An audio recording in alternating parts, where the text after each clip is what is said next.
Hai saudara sekalian, mari kita memohonkan pertolongan Tuhan. Pada sore ini kami naikkan syukur kami dan terima kasih kami yang tak terhingga untuk anugerah demi anugerah yang kami terima dari Tuhan dalam hidup kami sepanjang 2025 ini. Tapi kami juga bersyukur dan berterima kasih buat anugerah demi anugerah yang Tuhan akan berikan dalam hidup kami sepanjang tahun 2026 bahkan sampai seterusnya.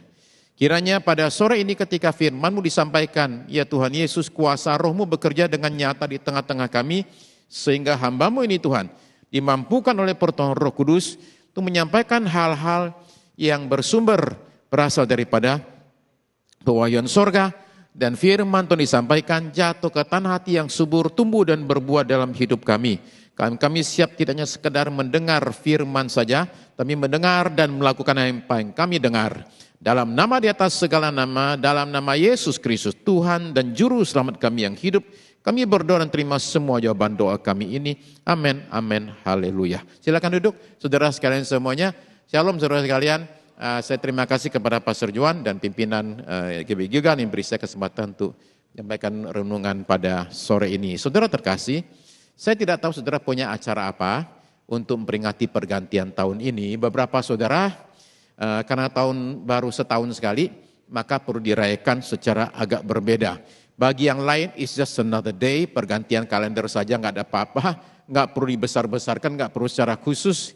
Tapi bagi orang yang lain lagi, nggak perlu dirayakan karena hidup ya hanya gitu-gitu saja, jatuh, bangun, capek, muter-muter lagi, terulang yang sama, berantem yang sama. Lama-lama sekali ada selingan sih ya, ada jalan-jalan, makan enak. Lama-lama jalan-jalan mungkin bosan juga, makan enak bosan juga saudara sekalian. Ibadah juga gitu-gitu aja, jamnya sama, pengkhotbahnya sama, kitabnya nggak pernah ganti, oke? Ya lagu itu juga. Nah saudara sekalian, ini dinyatakan oleh seorang raja namanya Salomo. Dia menulis demikian di dalam kitabnya yang sangat amat dalam sekali, yaitu kitab Pengkhotbah. Pengkhotbah 1 ayat 1 itu mencatat perkataannya. Inilah perkataan pengkhotbah anak Daud Raja di Yerusalem.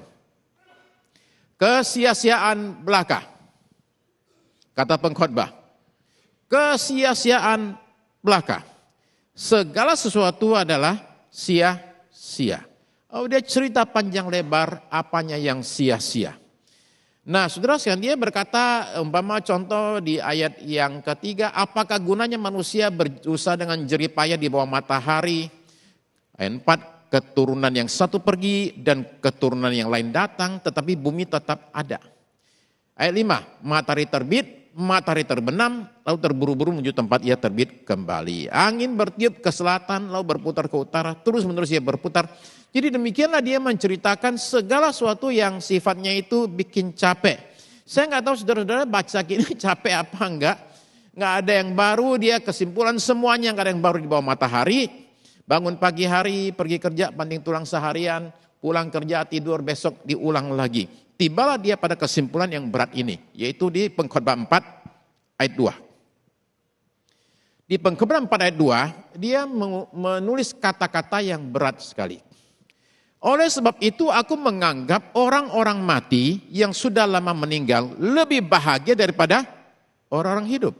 Yang sekarang masih hidup. Ayat 3. Tetapi yang lebih bahagia daripada kedua-duanya itu kuanggap orang yang belum ada, yang belum melihat perbuatan jahat yang terjadi di bawah matahari. Oke, kesimpulan dia adalah begini, lebih baik nggak pernah lahir, ya, atau kalau lahir cepat mati. Nah saudara saya, kira-kira itulah kesimpulan sang pengkhotbah ini. Lahir sebagai anak raja, besar jadi raja, kekuasaannya tak terbatas, hidup serba punya, serba ada, istana mewah, istri sampai 1000, bukan main. Nah jadi demikianlah kita bilang lebih daripada crazy rich. Nah punya segala-galanya. Tapi kenapa dia begitu negatif? Menurut saya karena ada dua kata yang muncul bolak-balik dalam kitabnya. Di bawah matahari. Jadi pandangan dia pendek sekali. Dia hanya melihat di bawah matahari. Dia nggak lihat di atasnya matahari, saudara sekalian. Jadi pengalaman hidup sang pengkhotbah menunjukkan bahwa hidup semewah atau senyaman apapun juga akan jadi melelahkan dan membosankan, kosong dan sia-sia. Karena kenapa? Tidak terkait dengan yang di atas matahari atau dengan kekekalan. Semua serba terbatas, serba muram. Nah, saya sekarang bandingkan dengan perjanjian baru. Oke? Di perjanjian baru, Filipi 1 ayat 6. Mari kita baca sesuatu yang nadanya beda sekali. Filipi 1 ayat 6. Akan hal ini aku yakin sepenuhnya, yaitu Ia, Allah ya maksudnya, Ia memulai pekerjaan yang baik di antara kamu, akan meneruskannya sampai pada akhirnya pada hari Kristus Yesus. Ini surat Filipi. Filipi adalah surat yang ditulis bukan seorang raja yang bertata di istana, tapi seorang narapidana dalam sel penjara. Gaya hidupnya Rasul Paulus terbalik 180 derajat daripada Raja Salomo. Nah, jadi bagi kita yang melihat hidup ini, bandingkan satu orang di istana, satu di penjara. Siapa yang hidupnya lebih enak? Pasti kita bilang yang di istana lah. Ya. Nah, yang di penjara itu, bagi orang yang lihat Paulus, hidupnya itu sudah berakhir. Karirnya yang cemerlang sudah selesai. Enggak ada lagi yang bisa dilakukan. Sudah masuk penjara. Semua tinggal memori. Tapi saudara perhatikan betapa surat Filipi dikasih nama surat sukacita. Ditulis dari dalam penjara, tapi penuh dengan sukacita. Kenapa demikian? Karena cara pandangnya terhadap hidup ini. Allah itu punya rencana buat hidup saya dan buat hidup saudara. Nah, rencana Allah itu bagus adanya, baik adanya. Allah itu punya rencana buat hidup kita, saudara sekalian. Hidup kita itu tidak sia-sia, bukan kebetulan. Dia punya rencana yang baik buat kita semua. Rencananya apa, saudara sekalian? Yang tadi dia katakan, yang dia sudah memulai akan dia teruskan. Yaitu di Roma 8 ayat 29. Sebab semua orang yang dipilihnya dari semula, mereka juga ditentukannya dari semula untuk menjadi serupa dengan gambaran anaknya, supaya ia, anaknya itu, menjadi yang sulung di antara banyak saudara. Jadi saudara sekalian, begini, hidupmu itu tidak sia-sia. Hidupmu itu tidak hanya muter-muter. Allah itu punya rencana buat hidup kita semua. Yaitu apa? Dia sungguh ingin menjadikan kita semua serupa dengan Yesus. Jadikan kita semua di sini serupa dengan Yesus. Nah, saudara sekarang bayangkan orang-orang yang ada dalam gereja. Kayak apa orang-orangnya? Saya ketemu satu ya, di satu tempat. Saya dikenalin. Ibu, kenalin ini pembicara kita hari ini, Pak Sukira. Oh, ya, oke. Halo, saya bilang. Saya sudah kenal lama sama ibu ya. Saya sering makan di restorannya. Oh ya, puji Tuhan. Tetangga dulu ya, tetangga. Oke. Ini pendeta. Iya. Pendeta payah itu. Payah sekali pendeta. GBI ya, GBI ibu. Aduh, GBI paling parah. Semua pendeta, apalagi GBI itu parah semua. Ini pengalaman pribadi nih, parah semua. Bukannya itu ya, yang pendeta X itu bukan. Oh, saya beda. Oh, sama aja. Pokoknya semua pendeta itu parahnya minta ampun. Bicara depan pendeta, saudara sekalian ya. Oke. Ya. Pak Pendeta, saya udah gak ke gereja ya, dan jangan ajak saya ke gereja ya, udah gak usah, oke, saya sudah selesai dengan gereja, gak usah lagi, pendeta semua parah semua. Oke, dia sambil cerita, saya ambil makanan, oke. Meja, duduk di meja, oke, di meja, oke, ada dia lagi, ya begitulah, dia mulai cerita tentang kejelekannya pendeta. Terus saya bilang gini, Ci, saya pengen ngomong sesuatu ya. Sebenarnya pendeta, aslinya ya, lebih parah daripada yang Cik cerita tadi itu.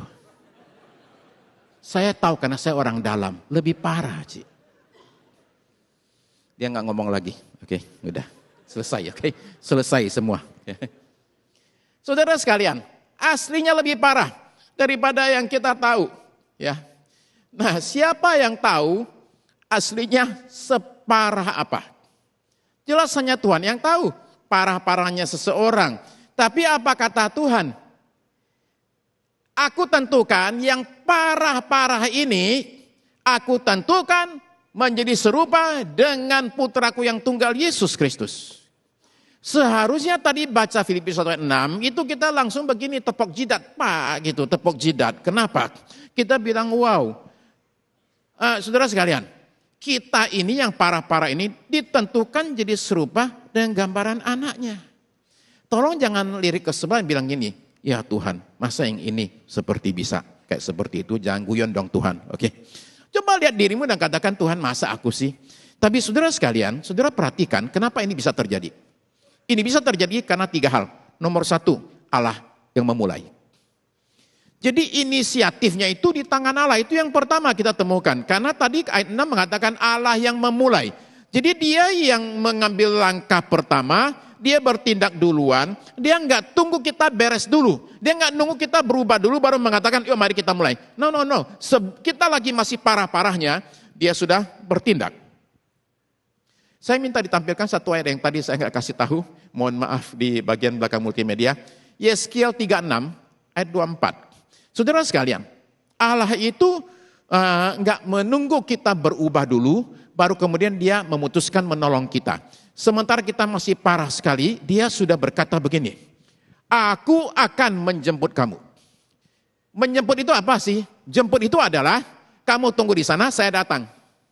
Nah Allah itu nggak bilang gini, kamu kesini dulu, oke, baru saya tolong. Enggak. Kamu di sana, dalam keadaan nggak bisa apa-apa, saya akan datang dan saya akan jemput kamu. Setelah saya jemput kamu, dia mengatakan, aku akan mencurahkan air yang jernih, aku kasih Rohku yang kudus.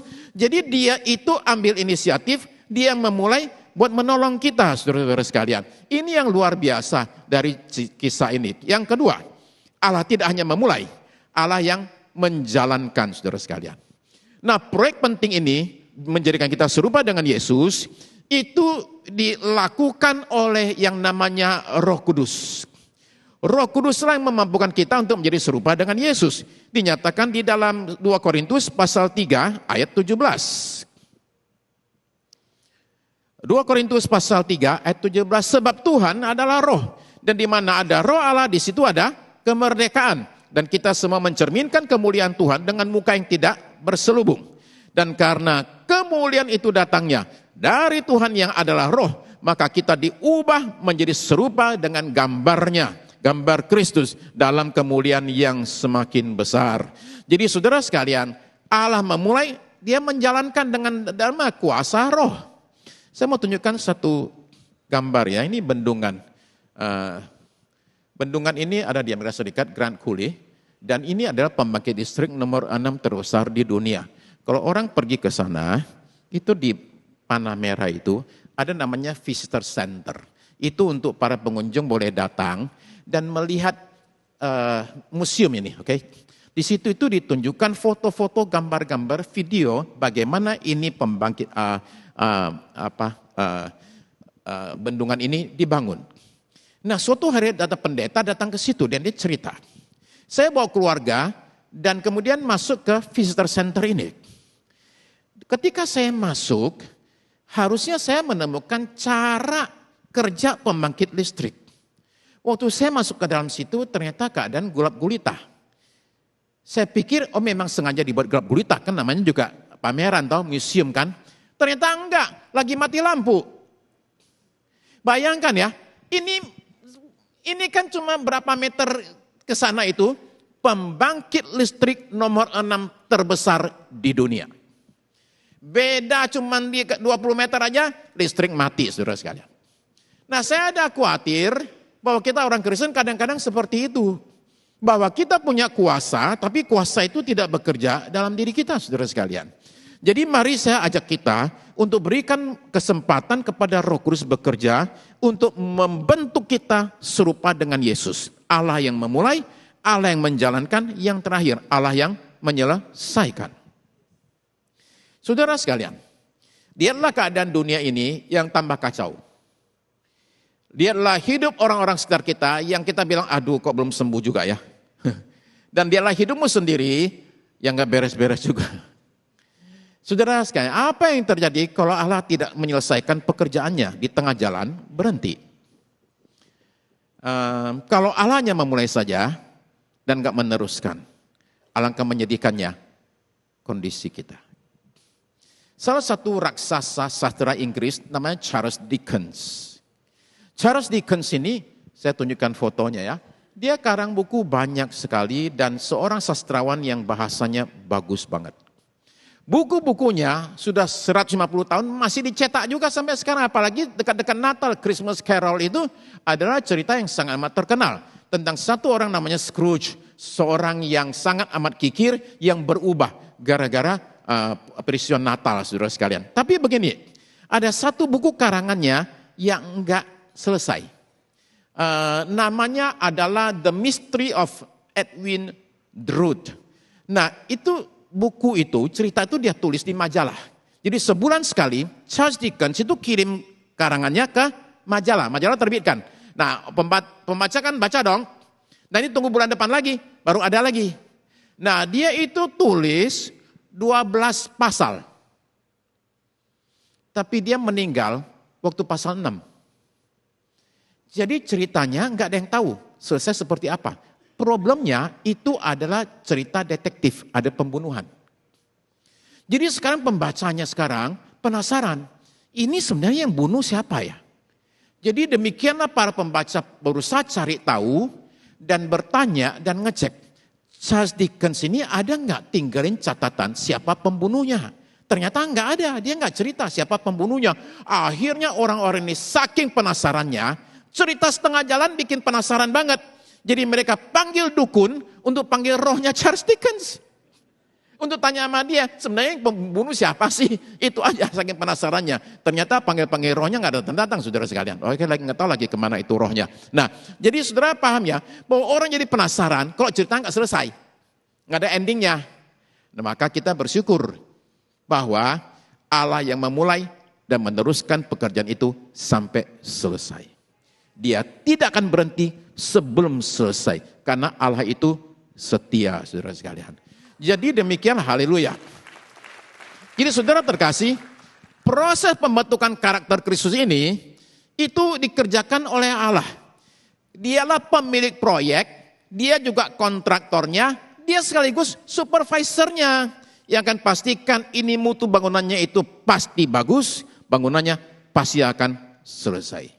Jadi siapa yang ngomong sesuatu dari awal saya mengatakan saudara sekalian, mari kita pahami satu hal. Tuhan punya rencana yang bagus buat hidup kita. Tak satu pun dari kita terkecuali. Semua kita itu adalah proyeknya Allah. Nah, tapi mengerjakannya nggak usah bingung. Kenapa? Tidak usah pakai kekuatan sendiri, saudara-saudara sekalian. Pasti akan selesai, saudara kasih. Saya itu pergi ke dokter diet, ya. Saya pergi dokter diet, saudara, karena kata dokter saya, kamu mesti turunin berat badan kamu kira-kira 6 kilo supaya kamu punya tekanan darahnya bagus, semua jadi bagus. Saya pergi dokter diet, saudara sekalian. Dokternya saya kenal baik. Sebelum itu di awal sekali dia bilang gini sama saya, Pak Sukirno, kunci keberhasilan diet adalah dari awal sekali Bapak tanamkan dalam pikiran Bapak. Badan saya tidak sanggup lagi memproses makanan tertentu. Dari awal mesti nyerah. Itu namanya reverse psychology. Dari awal sudah mesti bilang, saya nggak sanggup lagi. Jangan bilang saya sanggup. Bilangnya saya tidak sanggup. Kalau kasih makanan tertentu, Bapak nyerah aja. Bilang aja, saya nggak sanggup makan. Sorry, padahal saya nggak sanggup. Jadi kuncinya adalah angkat tangan nyerah. Itu kunci keberhasilan. Jadi saudara sekalian, dalam hal Tuhan juga, pekerjaan Tuhan adalah begini. Jangan menganggap diri kita bisa, kita bilang Tuhan saya ini tidak sanggup. Ya, dalam kelemahanlah kuasa Tuhan itu sempurna. 2 Korintus pasal 12 ayat 7. Di situ ayat 8 ya. Ayat 9. Ayat 9 ya. Tapi jawab Tuhan kepadaku, cukuplah kasih karuniaku bagimu, sebab justru dalam kelemahanlah kuasaku menjadi sempurna. Jadi kekuatan itu muncul ketika kita mengatakan, saya nyerah, saya perlu kuasa Tuhan, saya nggak sanggup. Di situ kuasa bekerja. Nah, respons kita seperti apa, saudara sekalian? Respons kita saya usul. Ketika kita sadar Tuhan punya rencana buat hidup saya, Dia punya proyek buat hidup saya, lakukan yang satu ini. Satu, setialah menjalani prosesnya. Ya, prosesnya itu tidak gampang dan seringkali menyakitkan. Kita ini akan dibersihkan itu tidak enak. Sekalipun setelah bersih, rasanya enak. Tapi di proses itu memang tidak enak, tapi endingnya akhirnya adalah kita jadi indah dan berharga. Pembersihan ini saudara sekalian terjadi, pembentukan ini umpama Yohanes 15 ayat 2. Coba perhatikan ayat ini ya, kata Tuhan Yesus. Setiap ranting padaku yang tidak berbuah dipotongnya, dan setiap ranting yang berbuah dibersihkannya, supaya ia lebih banyak berbuah. Dibersihkan artinya apa? Bersihkan artinya disikat, diamplas, disiram, direndam, dibenam, diketok, digoyang. Semua proses ini bahasa sehari-harinya saudara diomelin, disalahpahami, dikerjain, difitnah, ditinggal, dicurigai, semua itu tidak enak. Maka di sini bahayanya apa? Bahayanya adalah orang tidak tahan dan lari dari proses pembentukan Tuhan. Lari dari proses. Alangkah gampangnya lari, saudara sekalian. Ya. Jadi, kalau semua saudara di gereja disalah pahami orang, entah oleh sama jemaat, atau pimpinan siapapun juga, atau sama pelayan. Dijelaskan malah tambah runyam, serba tidak enak. Cara paling gampang gimana? Pindah gereja. Itu cara paling gampang. Beres? Enggak juga. Tempat baru nanti ketemu lagi sama yang kayak gitu. Ya, berulang lagi karena kenapa? Enggak lulus soalnya. Akan dikejar oleh proses dan akan terus tidak terproses. Saudara terkasih, saya bicara sama anak saya suatu hari. Ya, saya bilang sama anak saya yang pertama. Saya bilang, suatu hari kamu akan kena masalah berat dalam hidup kamu. Entah itu masalah keuangan, masalah hubungan, kesehatan, atau karir. Ketika itu terjadi, Papa mau kamu ingat dua hal. Nomor satu, kamu sudah lalui masalah yang paling berat pada bulan Oktober tahun 2022. Kalau ada masalah, tolong ingat Oktober 2022. Saya kena masalah paling berat dalam hidup saya. Ingatkan dirimu bahwa yang paling berat saja kamu sudah lolos. Jadi itu modal kamu supaya nggak kecil hati. Dua, ketika alami masalah, ingat bahwa semua masalah hidup diluaskan Tuhan terjadi dalam hidup kita untuk membereskan satu sifat jelek dalam diri kita. Tugasmu adalah jalani itu semua dengan bersandar terus kepada Tuhan dan tanya, Tuhan, apa yang Tuhan sedang bersihkan dalam diri saya? Dengan demikian, semua masalah bukan lagi jadi masalah. Semua masalah akan jadi berkat. Sebab saudara sekalian, orang yang bijak bukan orang yang punya banyak pengalaman. Orang yang bijak adalah orang yang punya banyak pengalaman dan merenungkan dan belajar dari pengalamannya. Kalau enggak babak belur terus saudara sekalian. Jadi kita mesti pertama-tama saran saya adalah setia jalani proses. Yang kedua adalah sabar menjalani proses. Segala sesuatu itu ada waktunya. Kata Pengkhotbah pasal 3 ayat 1. Itu apapun di bawah langit ada waktunya. Nah, jadi proses itu tidak pernah cepat dan tidak boleh dipercepat. Kalau dipercepat namanya dikarbit, matang tapi matangnya enggak enak saudara sekalian. Nah, Allah saja itu sabar dan menunggu. Kalau kita bicara konteks Natal, Galatia 4 ayat 4 itu berkata begini. Galatia 4 ayat yang keempat.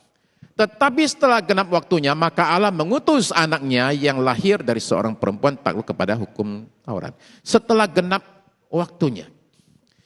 Dalam terjemahan AMD, ya, Alkitab mudah dibaca, tetapi ketika waktu yang tepat tiba. Nah, jadi saudara sekalian, Tuhan itu saja menanti waktu yang tepat. Dia itu bisa sabar. Padahal menurut saya, dari semua pribadi di dunia, yang harusnya paling tidak sabar, itu namanya Tuhan. Harusnya dia paling gak sabar di dunia.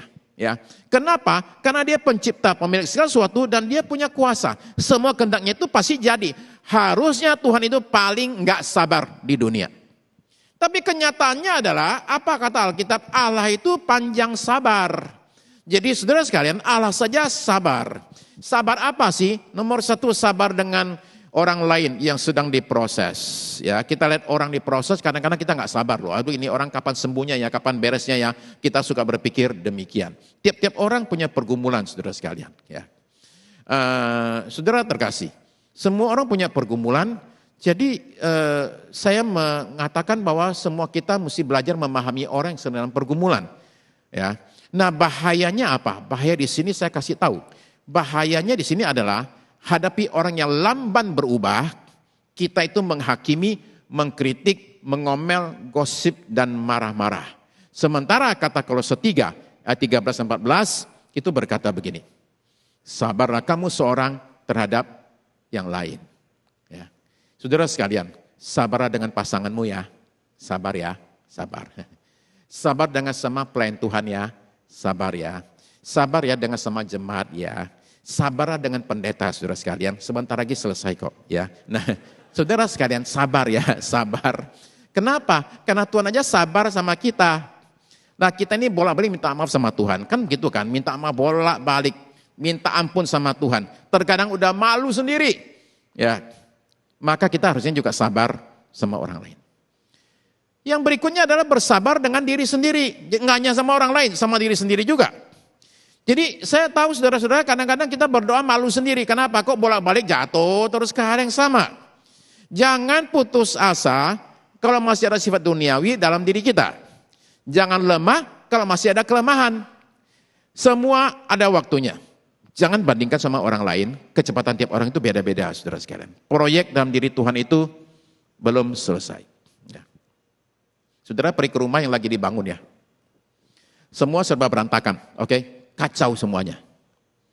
Semen di sini, kabel di situ. Setelah saudara masuk ke dalam rumah saudara lagi renov, saudara bilang gini enggak? Ini kok rumah kok jelek banget ya? Udah nggak usah deh, ya, nggak usah tinggal di sini deh, nggak jadi, batal, nggak mau. Enggak, saudara bilang gini, ini lagi direnov, ya, sabar sedikit, ini lagi direnov, saudara-saudara sekalian, ya. Nah, jadi kalau saudara-saudara melihat hidupmu kadang-kadang masih kacau. Saya pengen bilang begini, saudara-saudara sabar ya, ini masih lagi direnov, belum selesai. Tunggu kalau selesai, jadi bagus. Memang bahaya di sini adalah putus asa dan menyerah. Ya. Oke, saya tunjukkan satu gambar bangunan di Bangkok.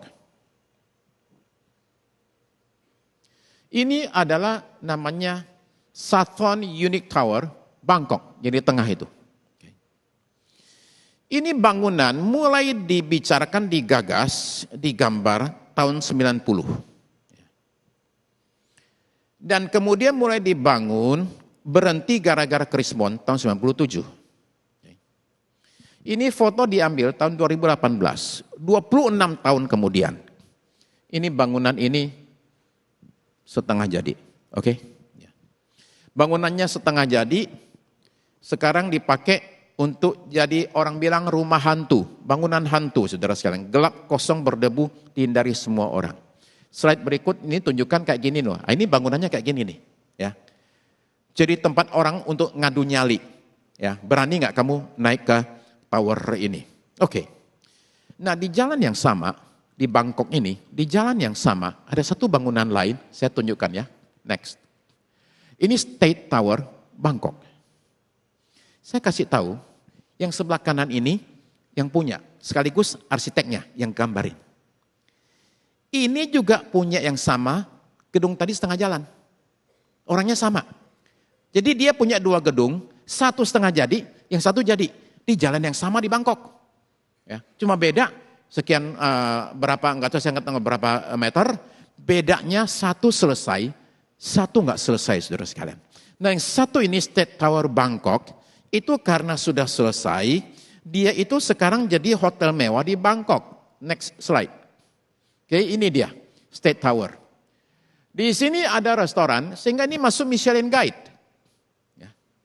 Nah, saya akan bandingkan dua bangunan ini di gambar berikut. Pemiliknya sama, di jalan yang sama, arsiteknya sama, kontraktor sama. Beda cuma satu. Yang satu selesai, yang satu di tengah jalan nggak selesai. Kalau saya tanya sama saudara, pertanyaan simpel ini, saudara-saudara sekalian, saudara pengen yang mana? Semua kita akan menjawab, saya pengen menjadi yang selesai. Nah, untuk itu adalah penting saudara dan saya sabar dengan proses Tuhan dalam hidup kita. 2025 saudara sekalian, barangkali buat kita adalah tahun di mana kita susah. Rasanya itu banyak sekali pergumulan, rasanya itu banyak sekali jatuh bangun. Saya pengen bilang, semua kita masih dalam tahap renovasi. Tuhan belum selesai bekerja dalam diri kita. Sabarlah saudara sekalian dengan prosesnya itu. Hidupmu tidak begitu-begitu saja, hidupmu bukan asal ada, Allah punya standar tinggi buat kita semua sama dengan Kristus. Saudara terkasih, saya ajak kita semua untuk sama-sama kita tutup tahun 2025 ini dengan banyak ucapan syukur buat Tuhan. Masuki 2026 dengan semangat tinggi dan pengharapan bahwa Tuhan belum selesai bekerja dalam diri saya, dalam diri istri saya, suami saya, anak-anak saya. Saya berharga di mata Tuhan, Dia memberikan waktu dan kuasa supaya saya bisa menjadi serupa dengan Yesus. Saya bersyukur untuk itu. Mari kita berdoa saudara sekalian. Saya ajak kita sama-sama datang berdoa, minta Tuhan berikan kekuatan untuk kita boleh terus bertahan dalam proses ini. Tuhan Yesus, terima kasih Tuhan. Terima kasih untuk Engkau sudah menjadi contoh model buat kami. Kami sungguh rindu dibuat menjadi serupa dengan Engkau. Janganlah berhenti ya Tuhan bekerja dalam hidup kami. Terkadang kami ini putus asa dengan diri kami. Terkadang kami tidak sabar dengan proses dalam hidup kami. Terkadang kami merasa ini semua sia-sia. Tapi hari ini kami mendengar tentang Engkau yang punya rencana atas hidup kami. Nyatakanlah kuasa-Mu, Tuhan Yesus, atas hidup kami. Nyatakanlah Tuhan karya-Mu yang ajaib atas hidup kami. Terima kasih karena Tuhan setia dan terus lakukan proyek ini Tuhan. Jadikanlah kami serupa dengan Yesus. Tolong beri kami kekuatan untuk kami boleh setia jalani prosesnya. Untuk kami boleh sabar jalani proses ini ya Tuhan. Semakin hari semakin indah serupa dengan Kristus. Biar kami masuk 2026 Tuhan dengan satu pengharapan yang tinggi dan besar bahwa segala sesuatu akan dibuat indah pada waktunya. Termasuk kami pribadi masing-masing Tuhan. Menjadi serupa dengan Kristus yang adalah Tuhan dan Juru Selamat kami yang hidup. Terima kasih dalam nama Tuhan Yesus Kristus. Amin. Saudara kasih, terima kasih. Hari ini saudara sekalian Tuhan beri saya kekuatan. Kalau saudara nggak kemana-mana akhir tahun ini, saya usul saudara-saudara baca buku aja. Baca bukunya Pastor John Mogi, ya, Family Recipe, itu bagus. Kalau itu sudah selesai baca, berikutnya baca ini aja, ya, buku karangan saya. Saudara sekalian, ini catatan dari Pinggir Oasis. Ini selama 15 tahun, saya itu tiap minggu itu bikin artikel di Warta Gereja, dikumpulkan jadi buku, ada 3 jilid 1, 2, 3. Itu pendek-pendek saja, saya tulis buat para pria sebenarnya, ya bapak-bapak. Ya, supaya bapak itu ada suatu masukan, dan ini pendek-pendek semua, 52 artikel, seminggu 1, saudara sekalian, dalam 1 tahun selesai. Kalau saudara ngapa-ngapain pengen baca buku, bacalah buku ini, ada di lantai dasar ya. Tuhan Yesus berkati kita semua. Thank you.